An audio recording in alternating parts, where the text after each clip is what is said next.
Hello and welcome back to my channel, Civil War Reports. I am your War of the Rebellion reporter, Brian Thomas Kopak, and today we are back on the Gettysburg battlefield. We are continuing with my series on the Battle of Gettysburg. I'm going to admit I'm going slightly out of chronological order here, but there is a story surrounding one particular man that is probably shrouded in more rumor than fact. And today we're going to try to cut through the fiction to get to the fact about this gentleman. But before I dive into this episode, just want to state this, that it is the morning of Sunday, September 28th, 2025, and in a few days it will be October. And October is Breast Cancer Awareness Month. If you've been following this channel, you know I've talked about my own personal battle with cancer. I informed you folks not for sympathy. I've never asked for sympathies. I've asked for prayers, yes, but never sympathy. I talk about it because I want to create even more awareness around the disease. And if you take my advice, which I hope you will, especially if you're a viewer who, like myself, could be considered an AARP member, that you would get yourself screened for cancer on a regular basis. And while screening does not prevent cancer, catching it early is the key. And October is Breast Cancer Awareness Month, kind of personal for me because of the fact that in February of 2000, my mother's only sister, younger sister, passed away from breast cancer. And in that same month, believe it or not, one of my father's sisters passed away from breast cancer as well. So cancer does run rampant on in my family, both on mom's side and dad's side. So I am going to be attending some breast cancer awareness events in October. One is for ladies only, but I'm going to go and show my support. And another one, I'm going to be participating in a 5K to help raise money for cancer research. And I don't know if I ever told you this one, but shortly after I was diagnosed with my cancer back in the year 2020, my girlfriend at the time, she parted ways with me. So I am hoping next month to meet the lady I've been praying for, a warrior princess, a woman battling cancer, herself a fighter. Young woman, that'd be nice, who looks really great in a chemo scarf. But anyway, please, if you can, if you haven't, if you're looking for a charity to make a donation to, please consider any number of the cancer organizations out there, such as the American Cancer Society or my personal favorite, St. Jude's Children's Research Hospital. All right. That's my PSA, public service announcement for today. Let's get on with the episode. Let's talk about this gentleman from Gettysburg, from what I'm told, the only civilian to volunteer his services to the Union Army during the Battle of Gettysburg. I am talking about the man whose monument stands behind me, John Burns.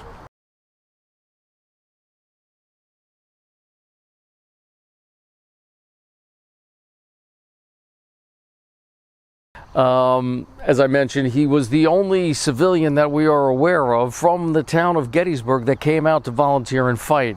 He was born on September 5th, 1793, and having his birthday later in the year, he was 69 years old at the time of the battle. Some reports say he was 70. Yeah, he would turn 70 later that year, but no, at the time of the battle, he was 69 years old. I also want to point out that 10 years ago, December of 2015, I took the exam to become a licensed battlefield tour guide here, and I didn't do as well as I wanted to do, but it was only the first time, so. But anyway, I digress. I did take the classes that were offered by licensed battlefield tour guides to help prepare you for the exam. And one of the things they stated at many of the classes is that 50% of the human interest stories you hear about the Battle of Gettysburg are false. The only problem is nobody's sure which 50% is fact and which 50% is fiction.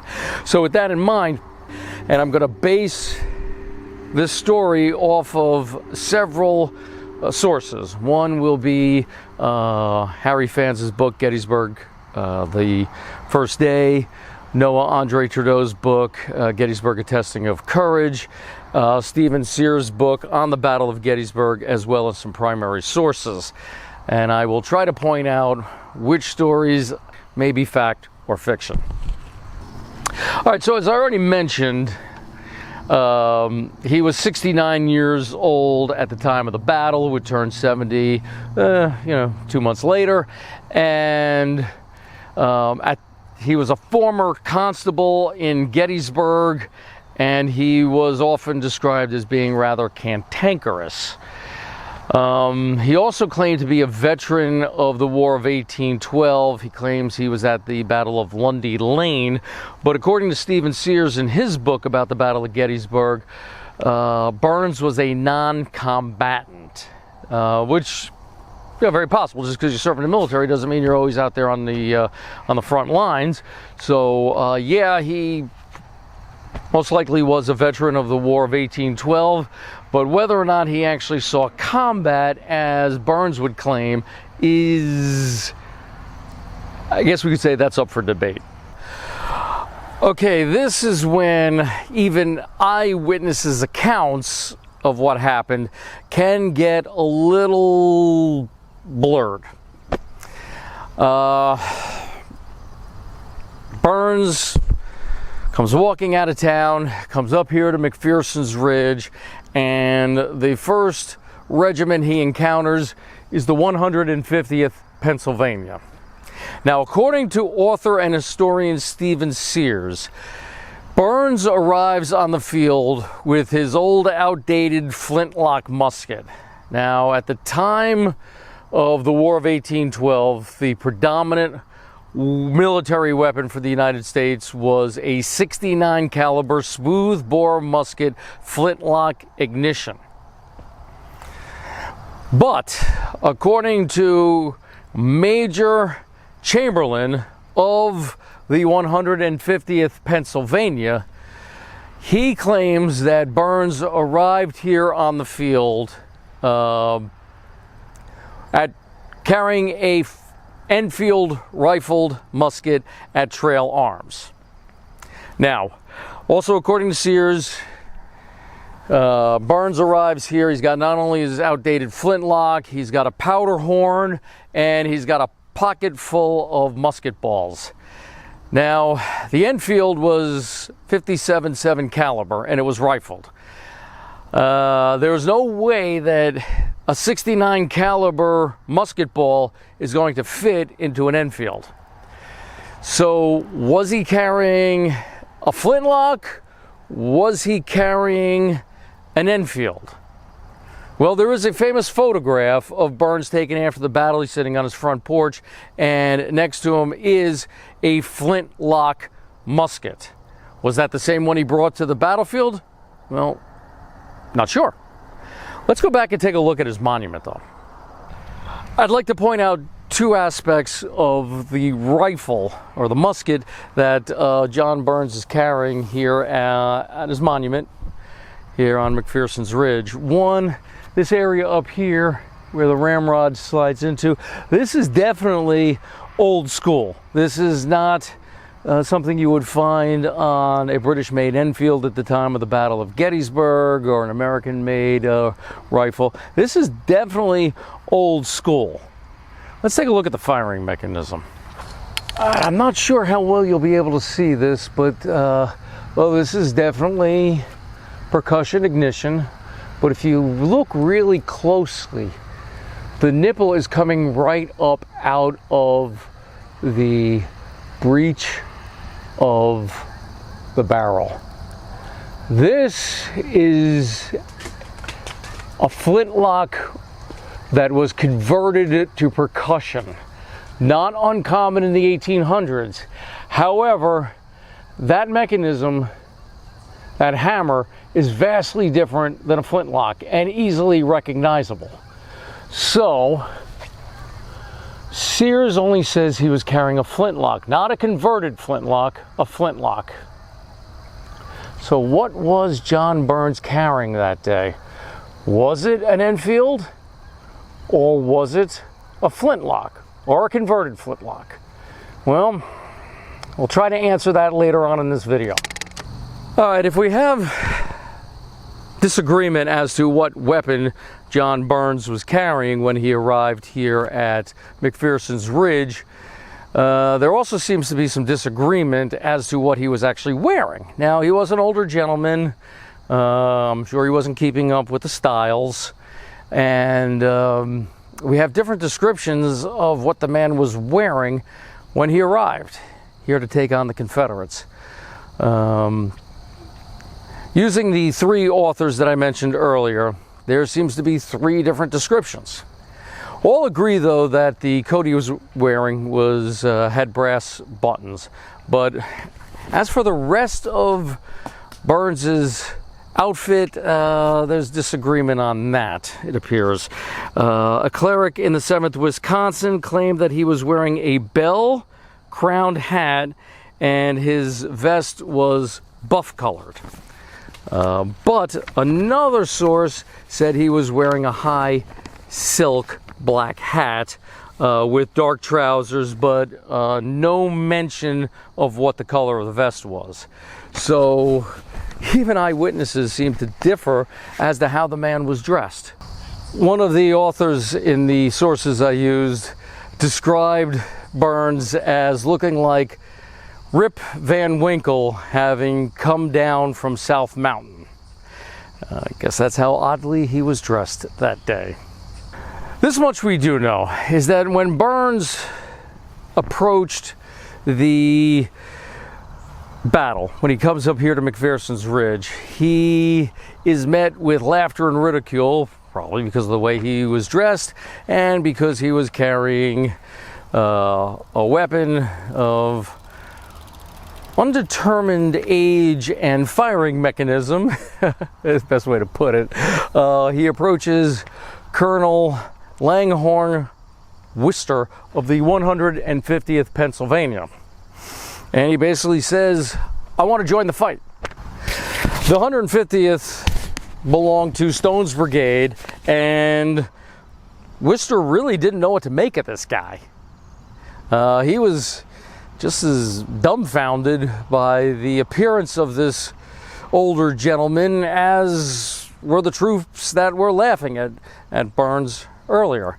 And all Worcester could think of is trying to keep this old man safe, try to keep him from getting killed, but yet let him feel like he's part of the action. So he advises the 69-year-old Burns to head on over to McPherson's Woods and find some shelter there, trying to keep the old man safe.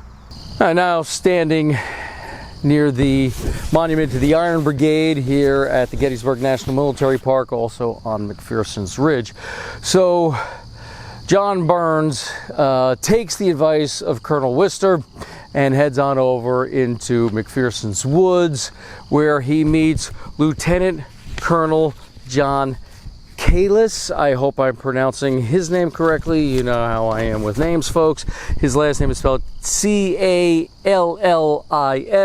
He was of the 7th Wisconsin. Burns shows up and says, I want to fight. I'm a veteran of the War of 1812. I may or may not have seen combat, but I want to do my part here at Gettysburg. And this is where it is mentioned that Callis, tries to talk him out of it, unsuccessful, and, not sure if he wants to put him on the firing line, but Burns doesn't want the firing line. He wants the skirmish line. And realizing he's not going to talk Burns out of doing this, it is mentioned that Callis gives him a rifle. Not a smoothbore, but a rifle. After Major Chamberlain of the 150th saw him. So again, what weapon did he show up here with? If Lieutenant Colonel Kalis is giving him a rifle to go out on the skirmish line with, it does make me think that he showed up with a smoothbore, an outdated smoothbore, something that would not be very effective on a Civil War skirmish line. So I'm going to conclude, this is my conclusion, my opinion, okay? My opinion is that he did show up here with a flintlock, and I'm going to assume 69 caliber. But when he gets here, he is given a more modern Civil War era rifle. So John Burns heads out into the skirmish line. He will be wounded slightly 3 times on July 1st, 1863. And with the 3rd minor wound, it will take him out of the fight, not only for July 1st, but for the duration of the battle. And as I mentioned earlier, it is widely believed, accepted as fact, that he was the only civilian from the town of Gettysburg to come out and join the Union Army in the fight against the Confederate advancement. Why did John Burns come out and fight that day? Well, guess anybody's guess is as good as mine. Was he coming out because he really felt this need to protect his hometown? Possible. Did he come out because he was trying to relive his youth as a soldier during the War of 1812, who may or may not have fought at the Battle of Lundy Lane? No doubt that he was there. Whether or not he fought, up for debate. Going back to what I said earlier about 50% of the human interest stories you hear about the Battle of Gettysburg are false and 50% are real. I did hear this one in town years ago when I first started coming down to Gettysburg. It's going back into the 1990s. I believe it was an audio, so I was hearing it, and I believe it was at the National Tower, what I used to call the National Eyesore, because it stuck up so high, it's just pretty much anywhere on the 2nd and 3rd day's battlefield you look, and there it was. I think it was there. Claimed that he came out to take revenge on the Confederates who stole his cows, I'm going to assume during Jubal Early's raid on June 26th, and he wanted revenge for the loss of his cows. I'm going to put that in the fiction side of things, simply because I've never seen any reports about that in any reputable source other than hearing it on an audio. Another story I heard was that after the battle was over, he was visited by Abraham Lincoln when Lincoln came here in November of 1863 to dedicate the Soldiers' National Cemetery. I've seen that in several sources. I'm going to put that in the fact column. And another one was that he was very upset that Jenny Wade was receiving so much attention and he was not getting the credit that he felt he was deserved. I'm going to put that in the fact column simply because this was an ornery old man, and I could see him thinking, well, I got wounded for the cause, and all Jenny Wade did was get killed while baking bread and probably baking it for Confederates. That's a whole nother story to be discussed at a later date and time. So that one, I can believe that he was a little jealous, shall we say, of Jenny Wade. All right, this may be a little hard to see, but this is on the monument for John Burns, and it may be hard to see simply because I'm filming in the morning and the sun is in front of me. If I came back later in the day, well, I'd probably be surrounded by a whole bunch of people and have a hard time getting to this. But this is a quote from Major General Abner Doubleday. It appeared in his official report. It was also in the book Gettysburg the First Day by Harry Fans, and it reads, in case you can't see it, quote, My thanks are especially due to a citizen of Gettysburg named John Burns, who, although over 70 years of age, shouldered his musket and offered his services to Colonel Wister, 150th Pennsylvania Volunteers. Colonel Wister advised him to fight in the woods as there would be more shelter there, but he preferred to join our line of skirmishers. In the open fields, when the troops retired, he fought with the Iron Brigade. He was wounded in 3 places, end quote. I hope you enjoyed this episode, folks. This was one that took a good amount of preparation because there's a lot of mystery surrounding John Burns. Tried to dispel some of it here. Gonna leave it up to you folks to fill in some of the blanks. Was he a veteran of the War of 1812? Yes. Did he see any combat? According to author and historian Stephen Sears, no, he did not. According to Burns, yes, he did. It appears he was at the one battle, the Battle of Lundy Lane. Whether he was there as a combatant or a non-combatant. What kind of musket did he show up here with? Colonel Chamberlain says one thing, sorry, Major Chamberlain says one thing, and Lieutenant Colonel Kalis apparently says another thing.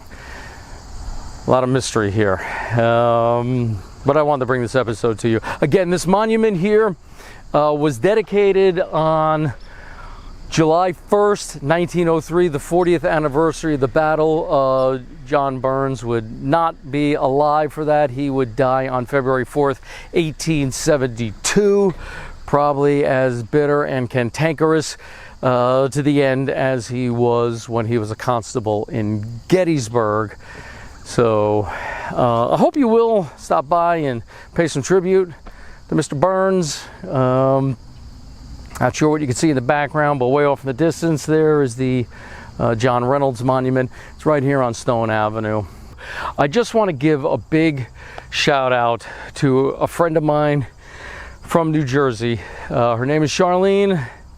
It was 35 years ago yesterday, September 27th, that we met. I'm very glad I've gotten to know you over the years. I met you and your friend Susan the same night.